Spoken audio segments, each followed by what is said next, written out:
you foresee? We've all seen it at this point. He clearly reaches this argument about he's been provoked or whatever's going on. He smacks a woman's head that's not doing anything to him. It's very clear in the video that she's looking the other way and is surprised by a hit to the head. How do you think Nick Saban handles this? How should he handle it? So I'll start first off with one thing that I noticed going back and through that video until 3 o'clock in the morning trying to put together a piece. His hands were by his side. He was just walking to the locker room. And then all of a sudden you see that right hand, that right arm go up, and he just pops the woman in the head.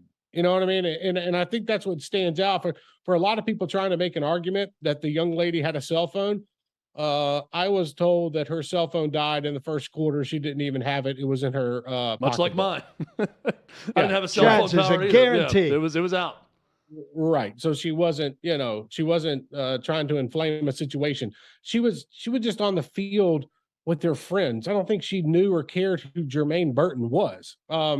And then Jermaine Burton comes up and pops her in the side of the head. And I think that when you look at it overall and how do you handle punishment, there's a difference.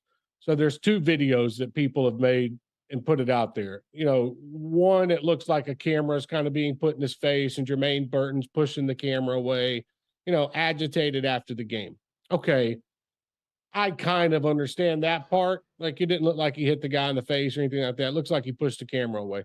But this instance where he just is walking to the locker room and nobody's bothering him, by the way. Like, if you look at it, he's probably got 3 feet of nobody around him. And then the girl comes into picture and he hits her upside the head. I think when it comes to Nick Saban, look, he handles discipline internally. We know that. We've seen these cases in the past. If a player is arrested or does something on the field or academics or whatnot, he won't show his hand. And he's not probably going to show his hand until Saturday afternoon, when Jermaine Burton, in my opinion, will not be on the field for the game. And there's a big difference here too.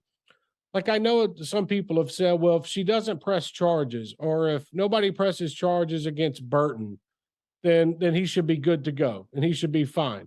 No, it's not. A university has to take it up upon themselves to handle discipline in these sort of circumstances, because the young lady, she might just want to go on with her life and maybe didn't realize how big this video was going to be when she posted it, and didn't expect it to blow up the way that it did, which is where I'm going with that.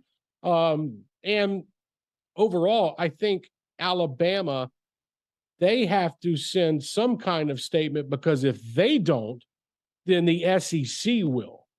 And I think that's the kicker in all of this, is that, if Nick Saban, and look, Nick Saban is talking to Greg Sankey or anybody, just like any head coach would, and talking about, okay, look, this is what we're going to do. We know this is a horrible look.